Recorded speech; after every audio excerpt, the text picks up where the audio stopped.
اس کو انجام دینے کا موقع بھی ملے گا.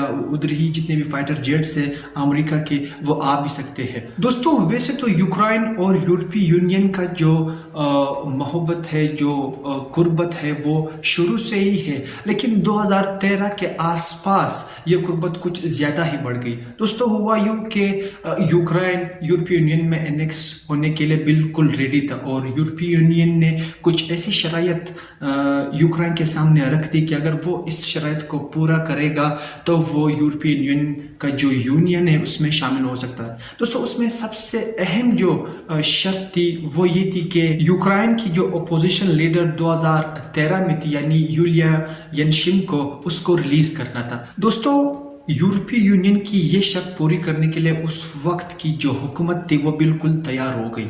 یوکرائن کے پارلیمنٹ میں یہ بل منظور ہونے والا تھا اور کچھ ہی دنوں بعد ایک ڈیل ہونے والی تھی یورپی یونین کے ساتھ. لیکن اچانک دوستو رشیا کے خلاف پریشر بہت زیادہ پڑا. اس وقت کی جو پریزیڈنٹ تھے وکٹر یانوکووچ، اس پر حد سے زیادہ پریشر رشیا کی جانب سے پڑا اور بہت سارا لالچ دیا گیا کہ اگر یوکرائن کی جو حکومت ہے وہ اس ڈیل سے اٹھتی ہے، یورپی یونین کے ساتھ یہ ڈیل نہیں کرتی، تو ان کو $10 بلین کا لون دیا جائے گا اور اس کے ساتھ بہت ساری جو ٹریڈ میں سہولیات ہے وہ بھی دی جائے گی.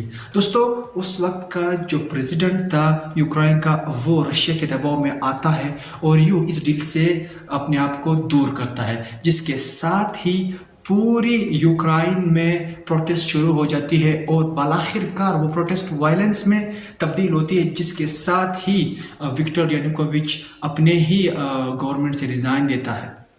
9 مہینوں کے اندر دوستو نیا الیکشن ہوتا ہے، نیا پریزیڈنٹ منتخب ہوتا ہے دوستو، اور وہ پریزیڈنٹ یورپی یونین کے ساتھ ڈیل کو سائن کرتا ہے. دوستو اس کے ساتھ ہی رشیا کو بے حد زیادہ غصہ آتا ہے اور یوں وہ کریمیا پر چڑھائی کر دیتا ہے. دوستو کریمیا ایک آٹونومس ریجن تھی جو کہ یوکرائن ہی کے اندر آتی تھی، لیکن جب یوکرائن نے یورپی یونین کے ساتھ یہ ڈیل سائن کیا تو رشیا نے کریمیا پر حملہ کر کے اس کو اپنے قبضے میں ہی لے لیا. اور دوستو اس ایکٹ کو پوری دنیا نے ہیومن رائٹ وائلیشن قرار دے دیا، اور بھی جو ایجنسیز تھی اس نے بھی اس کو بہت ہی زیادہ کرٹیسائز کیا اور انٹرنیشنل جو ٹریٹیز ہے، جو لاز ہے، اس کے خلاف قرار دے دیا. اب دوستو یوکرائن اور رشیا کا جو حالیہ کانفلکٹ ہے وہ اس حوالے سے بھی بہت زیادہ اہمیت کا عامل ہے کہ یوکرائن جو کہ پہلے یورپی یونین میں شامل ہو چکا تھا، جس طرح میں نے بتایا کہ 2014 میں انہوں نے یورپی یونین میں اپنی شمولیت کر دی، لیکن اب یہ رشیا اس لیے بہت ٹینس ہو رہا ہے، بہت ایکٹیو ہے یوکرائن کے خلاف، کیونکہ یوکرائن اب نیٹو یعنی نارتھ اٹلانٹک ٹریٹی آرگنائزیشن میں بھی حصہ لے رہا ہے، جو کہ بہت ہی خطرناک ہوگا نہ صرف ایسٹ کے لیے بلکہ رشیا کے لیے. اب دوستو اگر یوکرائن نیٹو میں شامل ہوتا ہے تو جتنا بھی رشیا کے آس پاس بارڈرز ہے تقریباً 50 to 60% کنٹریز نیٹو کی ہو گئے، یعنی امریکہ اور رشیا کے درمیان کوئی بھی کنفلکٹ ہوتا ہے تو یہ تمام کنٹریز امریکہ کے ہی سائڈ میں کھڑے ہوں گے، اور یوں رشیا کو بہت ہی زیادہ اپنے ہی کانٹیننٹ میں، اپنے ہی علاقے میں انہوں نے کلوز کر دیا ہے.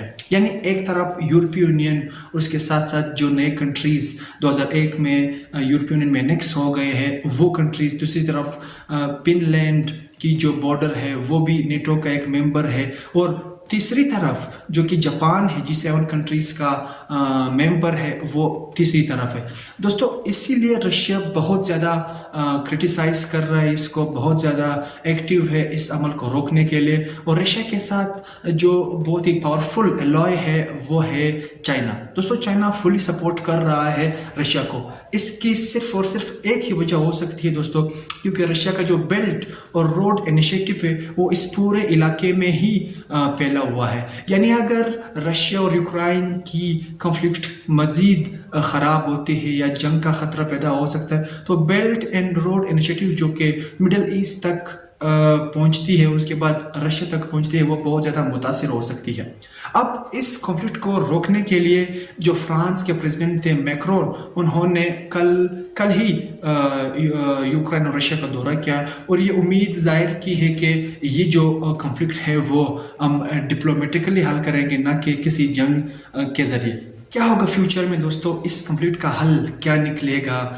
کیا اس کنفلکٹ کا حل وار کے ذریعے نکلے گا یا ڈپلومیٹکلی جتنے بھی پاورفل کنٹریز ہیں وہ اس کو حل کرنے کی کوشش کریں گے؟ اور دوستو آپ کی کیا رائے ہے؟ آپ کیا سوچتے ہیں اس کنفلکٹ کے بارے میں، جو کہ بہت ہی زیادہ امپورٹنٹ کنفلکٹ ہے، بہت ہی زیادہ امپورٹنٹ کرنٹ افیئر ہے؟ اسی مہینے کے اندر بہت سارے لوگ اس پر ڈیبیٹ بھی کر رہے ہیں، تو آپ بھی اپنی رائے کا اظہار کمنٹ سیکشن میں ضرور کر دیجئے گا۔ دوستو اس طرح ویڈیوز دیکھنے کے لیے زوراور کو سبسکرائب کرنا مت بھولیے۔ اللہ حافظ۔